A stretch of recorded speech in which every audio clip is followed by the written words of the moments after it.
given a cubic curve as shown, and a region R is bounded by the curve on the negative x-axis. We're asked to find the area.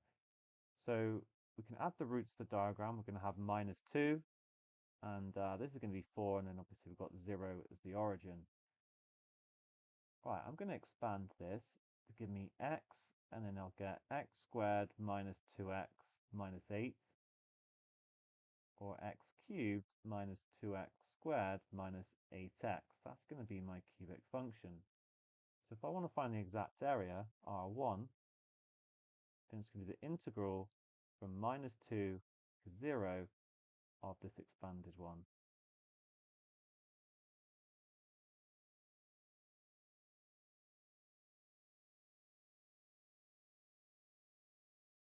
So I'll get 1/4 x to the 4 minus 2/3 x cubed minus 4 x squared, evaluated between -2 and 0. Substituting 0 actually just gives 0.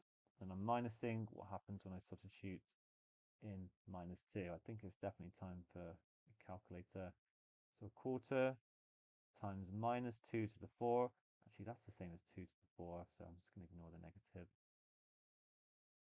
-2 divided by 3 times -2 cubed. Yeah, put that one in. -4 times -2 squared, that's just 4. We get -20/3. I don't think we need to show every single bit of working for each term. It's enough to have done this and then arrived at our answer.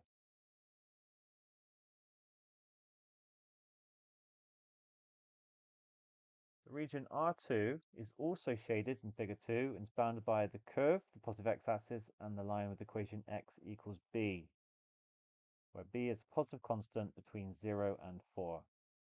Given that the area of R1 is equal to the area of R2, verify that b satisfies this equation.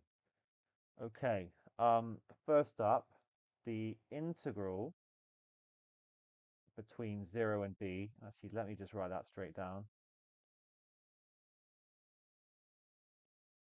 of x cubed minus 2x squared minus 8x, right? It's not actually going to equal 20/3 because we're told the areas are the same, but this one's below the axis. So we have to set it equal to -20/3. Be really careful with that. Now I've already integrated before, but I'll just write it down again. 1/4 x to the 4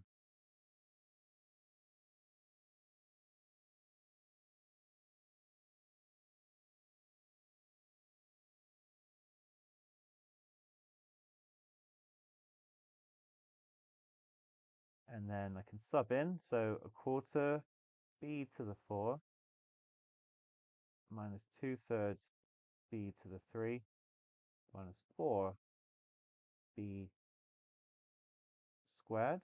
And then all the 0, when I put 0 in, I'm not going to get anything. That's going to equal -20/3. Trying to get to here, so let's multiply through by 12.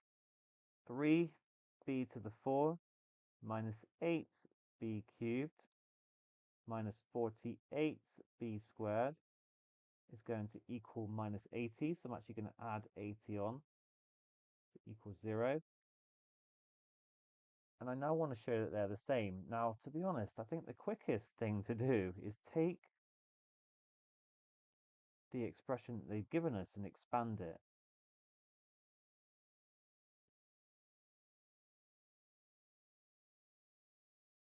So I'll get b squared plus 4b plus 4.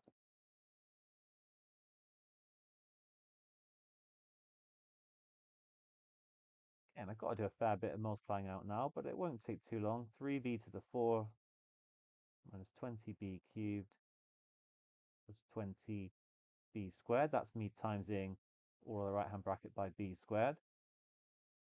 Plus 12b to the 3 minus 80b squared plus 80b. That's the second term done. plus 12b squared minus 80b plus 80. That's that one done. Cancel anything out like those. Anything else cancel out. Well, I've got my 3b to the 4. I've got minus 8b cubed.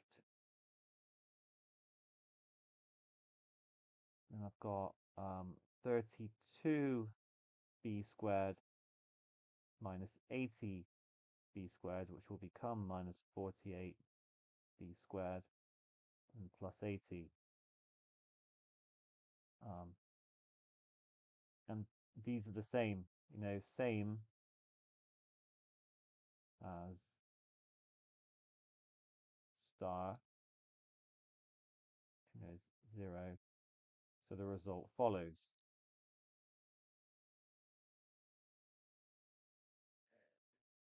Now in the mark scheme, they talk about instead factorizing this.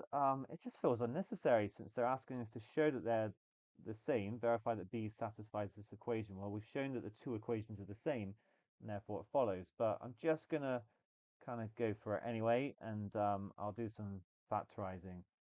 So I wanna do a polynomial division. You can either divide by b plus 2 and then b plus 2 again, or we can expand it to b squared plus 4b plus 4 and just divide all in one go.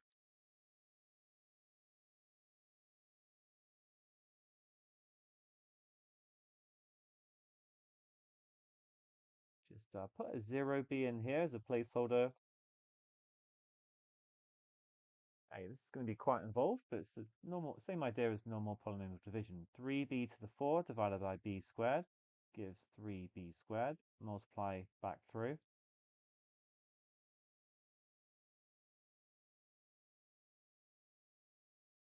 Let's do it really carefully. Plus 12b squared. Minus them. That will give minus 20b cubed minus 60b squared. Bring the 0b down. Then repeat, b squared into minus 20b cubed is minus 20b.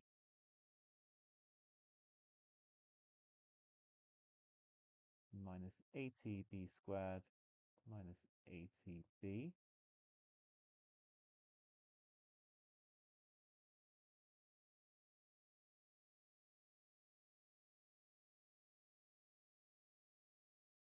And then plus 20.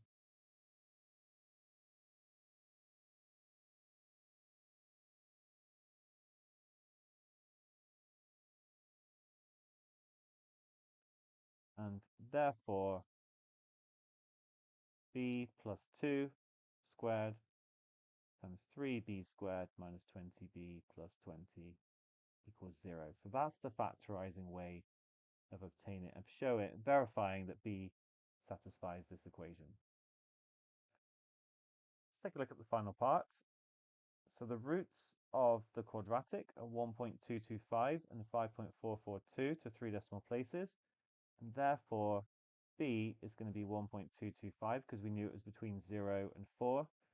For info, there is also minus 2 as a solution. That would be if we did we were doing the integral from 0 to minus 2, and you'd get minus the integral from minus 2 to 0. And remember, we showed that was the integral from minus 2 to 0 was 20 over 3. We showed that previously, so we'd then just be making it negative. And anyway, it's not like really a solution to the problem, but it's just verifying one that we've already found.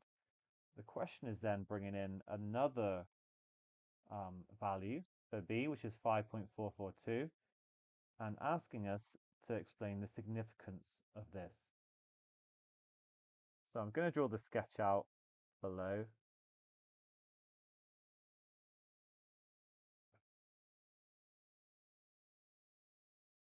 We've got our cubic coming up and like this. And remember, this was 4 and this was minus 2. And I've got another value here, this 5.442. And what we've just shown is that this integral from 0 5.442 of the function, it's going to call it f of x, that is also going to equal minus 20 over 3. Now remember, we showed that this here was 20 over 3.